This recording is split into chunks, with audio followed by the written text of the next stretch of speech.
Dans cette vidéo, on va voir ensemble 4 conseils pour être en première page de Google avec WordPress. C'est parti!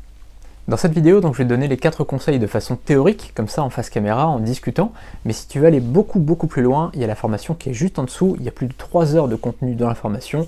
On va voir donc étape par étape comment référencer un blog WordPress, un site vitrine WordPress ou un site e-commerce WordPress. Donc tout est en dessous, le lien il est dans la description. Le premier conseil, c'est de bien comprendre Google. Alors qu'est-ce que ça veut dire bien comprendre Google? Ça veut dire comprendre le modèle économique de Google, comment Google gagne de l'argent, et de comprendre l'algorithme de Google. Alors évidemment, vous allez me dire, il y a plein de choses secrètes dans l'algorithme de Google, il y a des choses qui sont plus préservées que la recette du Coca-Cola, donc c'est impossible de les savoir, mais quand même on peut deviner des choses, on peut comprendre des choses, on peut comprendre la logique qui est derrière Google. La deuxième chose, c'est de créer et optimiser WordPress. Il faut le savoir, quand on crée un site WordPress, et d'ailleurs quand on crée n'importe quel site, on peut dès le début optimiser des choses, que ce soit au niveau de l'hébergement, que ce soit au niveau du nom de domaine, que ce soit au niveau du certificat SSL, etc.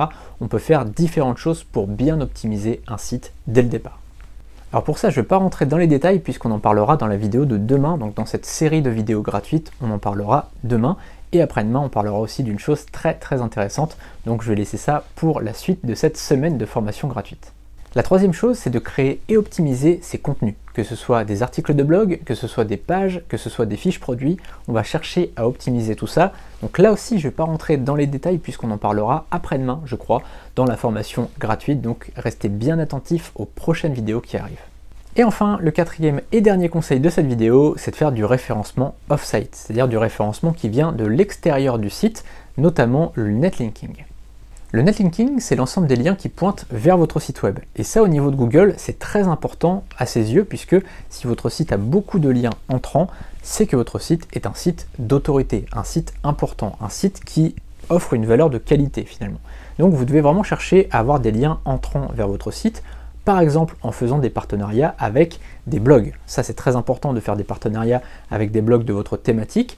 Vous pouvez par exemple proposer un échange d'articles. Il met un lien vers votre site, vous mettez un lien vers son site, vous faites du guest posting, etc. Il y a beaucoup de choses par rapport à ça.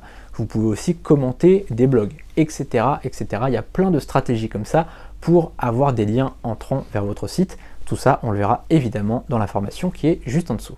Donc là, finalement, les 4 conseils que je vous ai donnés dans cette vidéo, ce sont les 4 modules de la formation. C'est-à-dire c'est les 4 axes, les 4 grands axes qu'on va voir ensemble dans la formation. Il pourra peut-être par la suite y avoir un 5e module ou un 6e module éventuellement, mais c'est vraiment l'axe de base, ce pourquoi finalement on va faire cette formation, c'est-à-dire qu'on va vraiment se focaliser sur ces 4 choses pour avoir un référencement de qualité, que ce soit pour un blog, que ce soit pour un site vitrine ou pour un site e-commerce. Vous avez donc les liens qui sont juste en dessous, et si vous êtes dans la formation gratuite, vous pouvez me poser toutes vos questions juste en dessous de la vidéo. Vous avez l'espace commentaire où vous pouvez poser un commentaire public ou un commentaire privé pour que ce soit juste entre vous et mon équipe. On se retrouve donc très bientôt pour une prochaine vidéo et donc demain pour la prochaine vidéo de la formation gratuite. À bientôt.